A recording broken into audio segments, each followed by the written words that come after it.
Hi, my name's Kimmy and I swear about F1 in the world's second worst accent. And I'm sure YouTube's gonna bury this video the moment I press the upload button because this video, or the opening to it at least, sounds like a TV test pattern. I'm sure some of you are old enough to get that reference. You know, the thing we got before shutdown.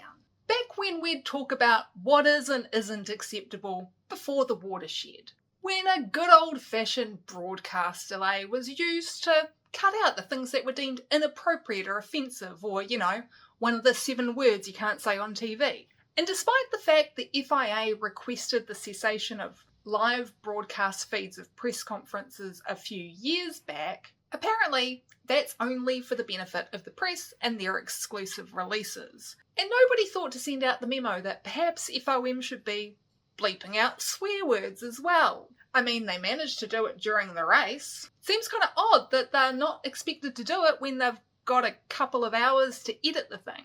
Which, by the way, they appear to have done now in retrospect, following Max Verstappen's offending comments. Very pointedly, it's not a subtle bleep. At least I assume it was done after all the furore, because frankly, I was enjoying myself too much in actual Singapore to pay any attention to any of the press conferences in the lead up to the Singapore Grand Prix, which is something I kind of regret now because apparently a lot went on that week. The cursed shirt is nowhere in my vicinity right now. But I digress. The thing is, while I kind of get the expectation that drivers should watch their language a bit when they're acting in an official media capacity, the fact that the argument continues as to whether or not that should extend out to the use of expletives while driving highly complex cars around very challenging circuits at extremely high speed, well, it just seems kind of ridiculous to me.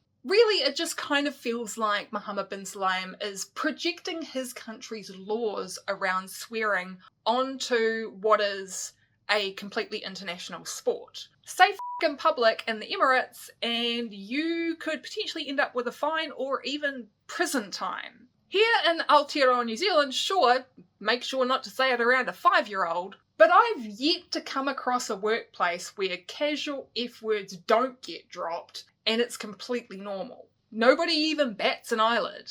I mean, sure, don't say it in front of a client or a customer, but chatting to your colleagues? Depending on the context and the person, honestly, even this is acceptable at least 50% of the time. I remember my old high school PE teacher trying to corral a bunch of teenagers dropping C-bombs constantly when we were playing rugby. Not that I ever played rugby, to be honest, I can't stand rugby. But you know, you're getting tackled by somebody who's a lot bigger than you say a few words. His solution was to get us to say ordinary instead of a swear word. And it was a brilliant strategy. So successful, in fact, that ordinary became one of the most commonly used words over the course of the next few months. So common, in fact, that it kind of became foul language in its own right.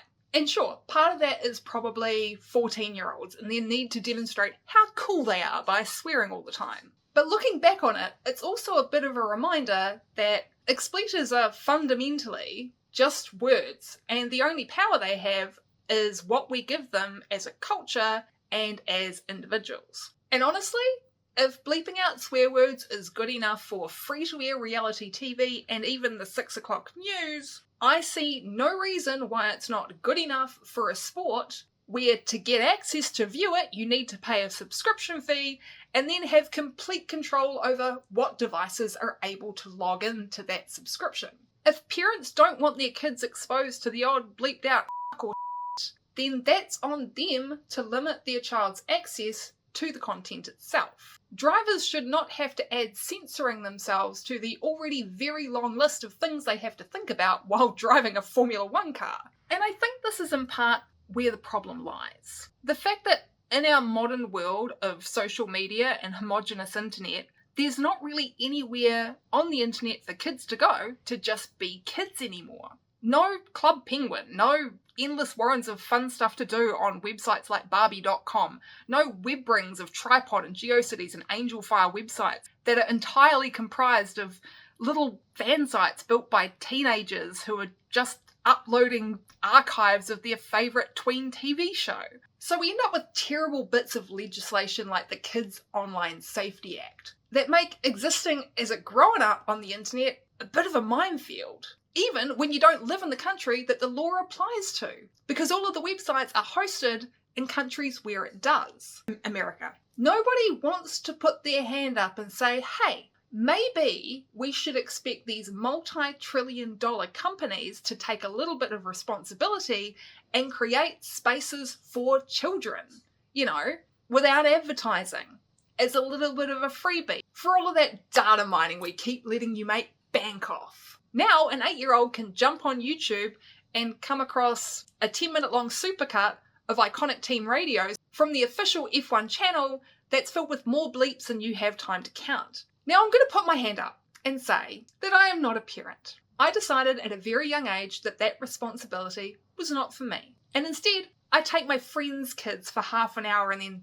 hand them back after a couple of episodes of Bluey. Because of that, maybe I'm desensitized to this whole thing. Maybe my lack of first-hand parental experience makes me less inclined to find this whole swearing thing such a big deal. But then also, I look back on my childhood and my teen years, my young adulthood, and I don't really think the fact that my parents were pretty casual about the language they used in our household or what media they allowed me to watch on the telly really influenced my vocabulary that much. When I was 15, we watched Once Were Warriors, for English class. When I was 14, we had a couple of periods where we had to fill something in at the end of the year and we watched The Castle, iconic photocopier scene and all. I was still generally a pretty polite, well-mannered, non-sweary kid, even though it wasn't uncommon to hear a C-bomb from one of my parents every now and then. And they didn't have the luxury of a 7-second broadcast delay to put a bleep in. I really don't see how Max Verstappen saying the car is f***ed in a press conference that maybe 1 or 2% of regular non-brain rot F1 fans watched is something that should be punished, particularly when there was a very large opportunity to bleep out the offending word prior to the time of releasing the recording.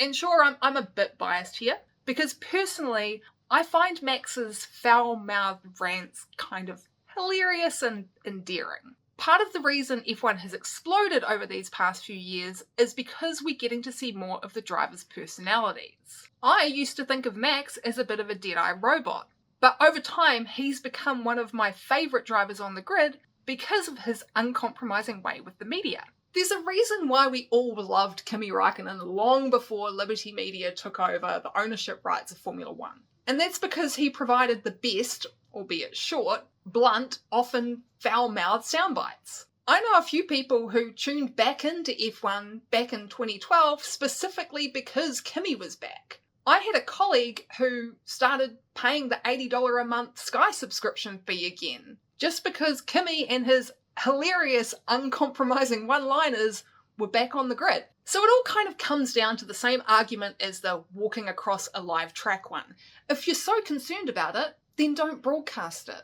The broadcast directors will always cut away from a serious accident until it's confirmed that the driver is out of the car and safe. They also get to pick and choose what team radio they actually air during the race transmission. The problem is that if we lose some of these brilliant, bitchy comments, we also lose a little bit of the sport that we love so much. The drama, the insights into the adrenaline and stress, the apparent dichotomy between on-track and off-track interpersonal relationships. And worst of all, we'll lose a little part of its personality.